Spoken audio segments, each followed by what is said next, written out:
আপনি যখন একটা সম্পর্ক করবেন তখন অবশ্যই এই ক্যাটাগরির মেয়ের সাথে সম্পর্ক করবেন না যারা বলবে ছেলে প্রেম থাকতেই পারে। আপনি যখন একটা ছেলের সাথে সম্পর্ক করবেন, ওই ছেলেটা যদি মনে হয় যে একটা মেয়ে প্রেম থাকতেই পারে, এটা তার কাছে স্বাভাবিক, ওই ছেলের সাথে কখনো সম্পর্কই করবেন না।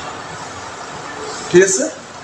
আচ্ছা, এখন দেখুন একটা ব্যাপার, অনেক তো বললাম এইসব নিয়ে, বাস্তব একটা প্রমাণ দেখায় যে আসলে এই আসক্তটার মেয়েরা কত দূর, কত দূর বিকৃত মন মানসিকতার হয়, স্ক্রিনে দেখাইতেছে।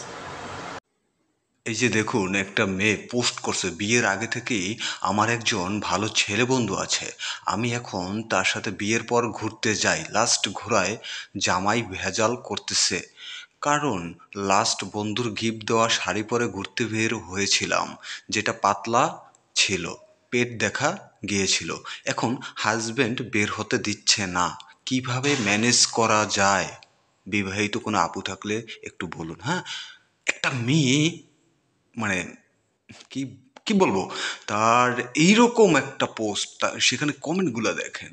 হুম, নির্লজ্জ, বেহায়া, বেপরোয়া, অসভ্য কতটা হলে এরকম একটা মেয়ের মন হতে পারে? আবার তা ফেসবুকে এসব ধরনের কমেন্ট দেখেন, মানে এগুলো সহ্য করার মতো না। হুম, আর একটা মেয়ে বললে কমেন্ট করছে, এসব বাদ দিয়ে 5 ওয়াক্ত নামাজ পড়েন। হুম, দেখেন কমেন্টগুলো।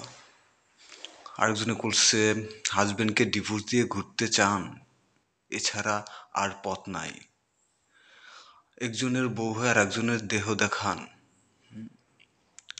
আবার এটা করার জন্য পরামর্শ চান, লজ্জা থাকা উচিত।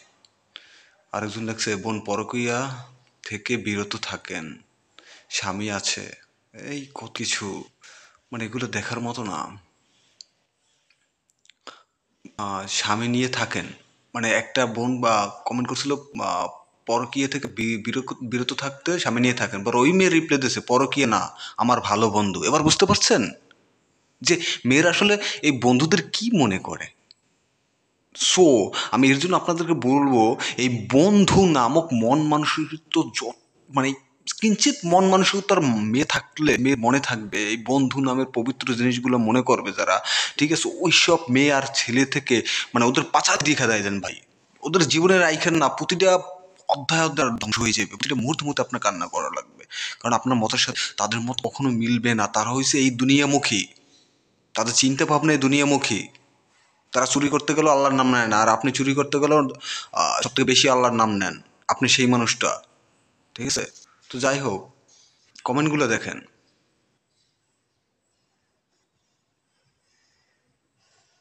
কমেন্টগুলো দেখেন আপনারা।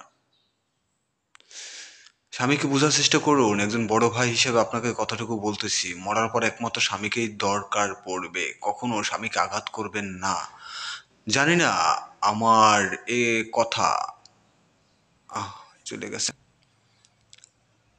অনেক কমেন্ট আছে, আমি কয়টা পড়ুম কন, মানে আরেকগুলো আছে, আমার মতো ওকে ডিভোর্স দিয়ে দেন, তার কোনো বাধা থাকবে, আর কোনো বাধা থাকবে না, যেমন ইচ্ছে মতো চলতে পারবেন, এটাই চায় মেয়েরা। সমাধান একটাই, আপনার মতো আপনার স্বামীও একজন মেয়ে বন্ধু বানিয়ে দেন। গুড, এটাই ঠিক। তো এর জন্যই বলি, যেমন ছেলে তেমন মেয়ের সাথে মিলবে, যেমন ওই যে ছেলেরা তোমার এই স্বাভাবিক মনে মনে করবে বন্ধু থাকা, তারাই তাদের ভালো লাগার পুরুষ হইবে। যাই হোক, আল্লাহ হাফেজ।